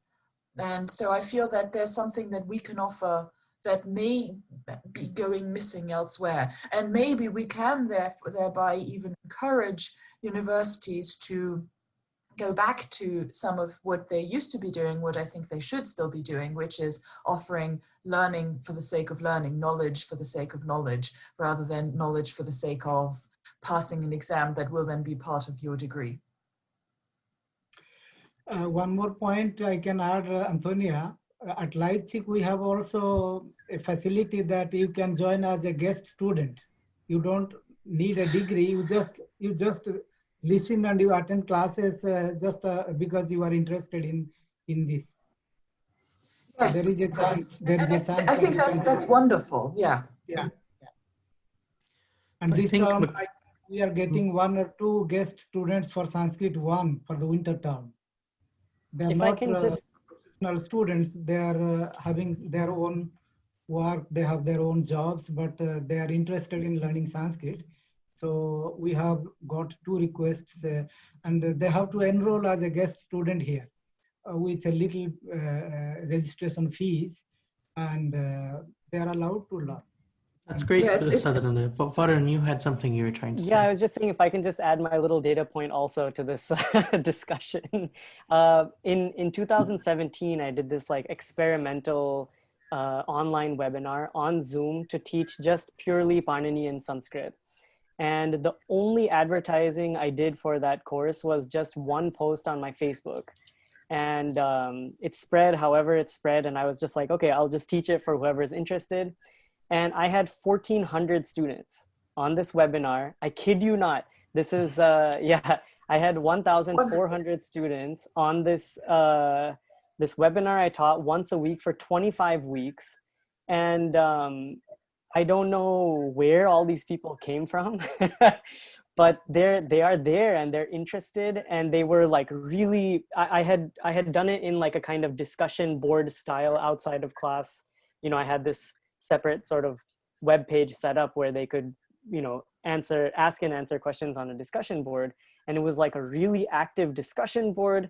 And it was this sort of 25 1-hour or 1.5 hour lessons.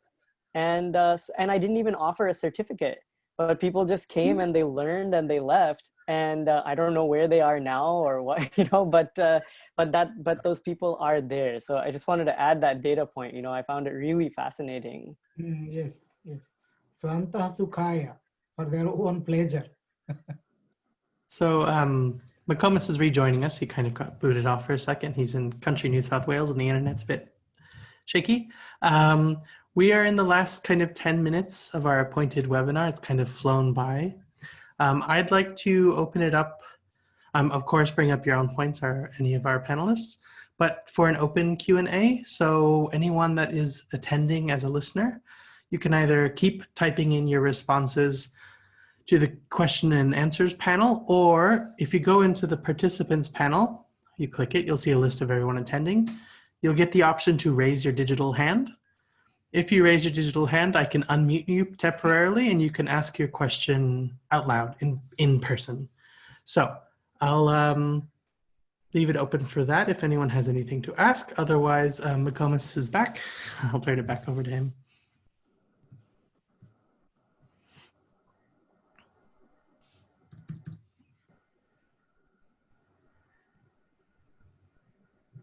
If I can just jump on to say to Varun, congratulations on that incredible feat of getting 1,400 students in your course with such little promotions. It's pretty amazing. I'm just curious to hear a little bit more about how you managed a course of that size. Were you not just inundated with emails constantly from students? Did you have a way to really filter that out and give clear boundaries on how people can reach out to you? Because that's such a just large class size to manage. Actually, believe it or not, I told them that at any point, if you have any questions, feel free to email me. And I did get a lot of emails. Fortunately, I mean, I guess just the nature of Panini and Sanskrit is such that it's very like almost mathematical. So the answer is quite objective usually. And so it was a matter of just kind of answering people's questions as they came. And I just tried to really be very on top of it all the time. And it worked out really well. There was a point where I started to encourage people to use the discussion board more and more so that others who might know the answer could answer, kind of like what Stephanie was saying earlier about stepping back and letting the students handle stuff themselves. And that was actually very fruitful. I mean, it worked really well. People ended up meeting each other. We had some like kind of mean people as well. And, you know, you just have to sort of moderate and make sure that everybody is like courteous and whatever. But we had some really nice people as well who were kind of on it, answering people's questions all the time. And so, yeah, it lasted for 25 weeks. They were about between 1 and 1.5 hour lessons each. The way I actually taught it was that I would have a synchronous time, which was like, I was living in Kerala at the time, actually. I was teaching at a university there. And so we had this synchronous time where students could come. It was like 9 a.m. on a Sunday in India. And so, but we had people all over the world coming. And then there was, of course, the video would get uploaded to this forum and people could watch it whenever they wanted to. And so it ended up becoming this sort of self-running online course as well. And I had somebody help me who was in charge of all the, like managing the, like the Zoom component. So that all I had to do was teach to a camera, and I had my iPad in front of me, which was my whiteboard. And I would tell this person that like, okay, can you please switch it to this document, or can you please switch it to the whiteboard? And that way I didn't have to do the like actual admin myself in terms of like in class time. Although I did all the admin myself outside of class time, which I don't know. I don't think of it as a mistake, but it might have been. It did take a lot of work. But I think it was really worth it. So yeah, that's how I ended up doing it. Luckily I had some help from a friend, you know.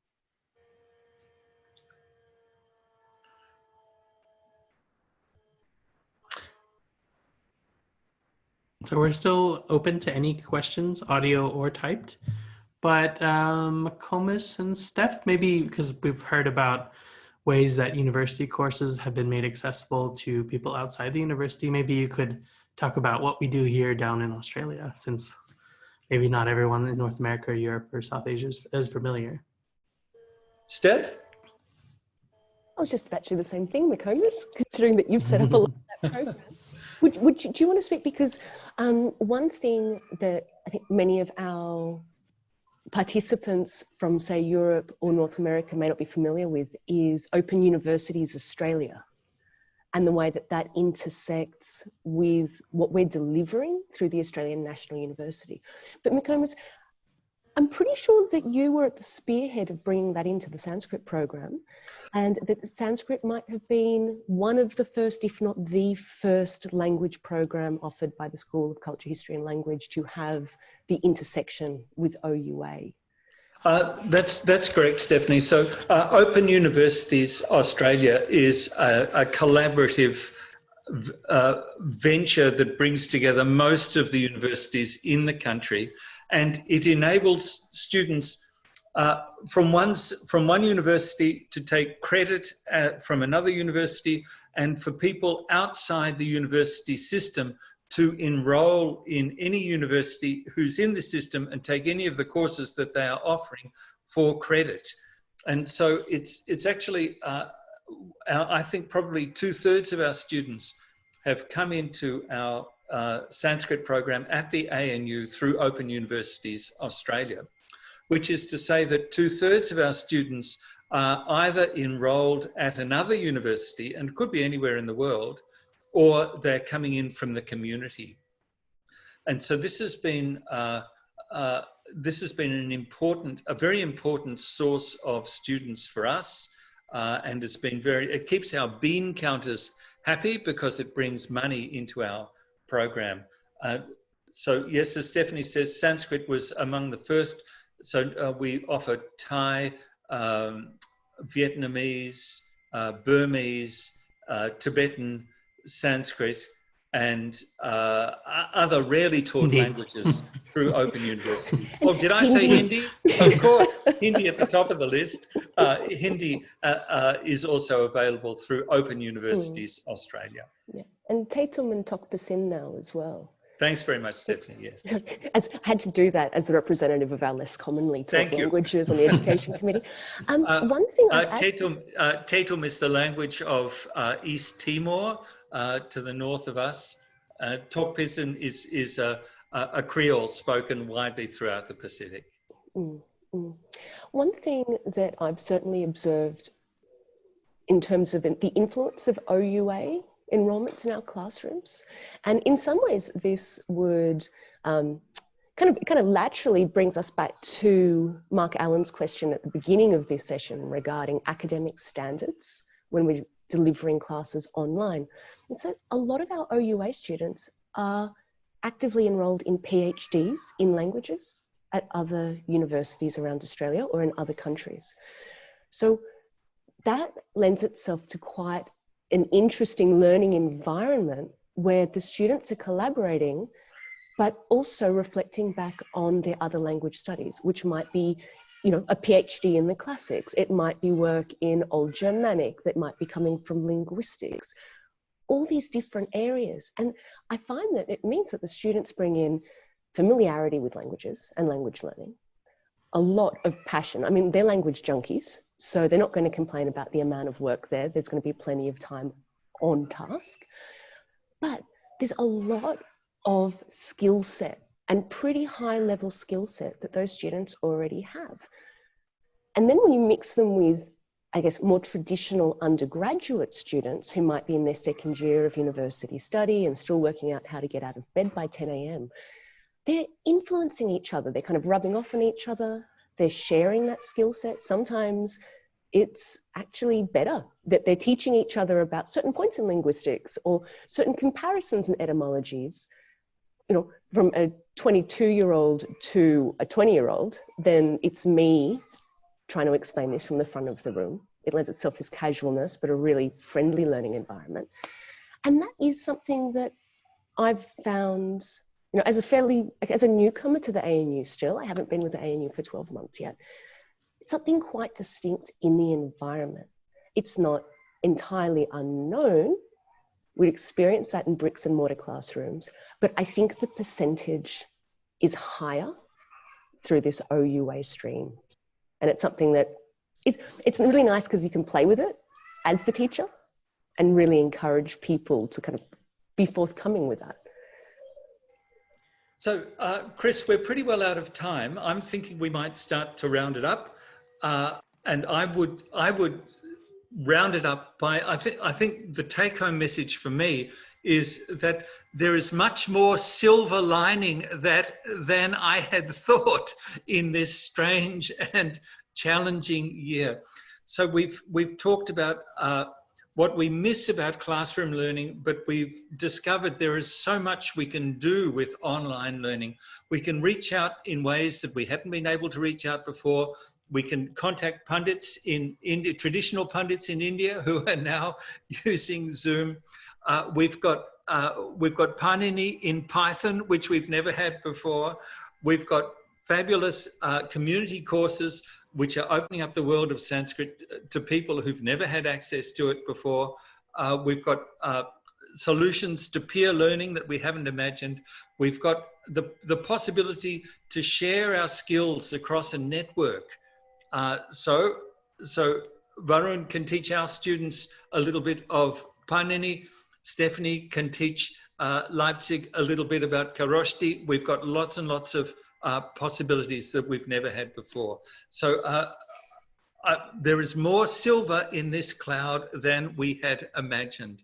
And it is thanks to you folk, thanks to Chris for enabling this, thanks to Stephanie to co-hosting, particularly thanks to you wonderful panelists, Varun, Sadananda, Antonia, and Seth, who've made this all possible.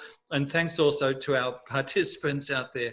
I hope you've enjoyed it and benefited from it as much as I have. Thank you all. I'd like Thank to you for sign organizing it. I'd like to sign off. Thank you. Oh, no problem. I'd like to sign off with a few housekeeping things just for people out there, because I know there's some questions coming in. This has been recorded and it will eventually go up on an ANU flagship website, probably around next month, but I'll keep our Facebook page or ANU CHL Facebook page updated on that. We are having another roundtable discussion tomorrow, at least for Australia, tomorrow our evening. It's 8 p.m. Eastern Australian time, so do the maths. That'll be a discussion on Hindi and other contemporary languages taught online this year, but I'm sure we share many of the same interests and challenges and questions. So all of our panelists and all of our attendees are all invited to come to that if they're able to come. But yes, I'd like to thank McComas and Steph, my colleagues here at ANU, and all of our panelists who have spent time today in our roundtable and also giving us really fascinating individual interviews, which you can find online as well. So thank you, everyone. Okay, thanks everyone. Thanks Varun. Thanks Sadananda. Thanks. Thank you very much. Thank you so much. Punardarshanaya, namo namaha. Namo namaha. Punardarshanaya. Thanks very much. Punardarshanaya. Punardarshanaya.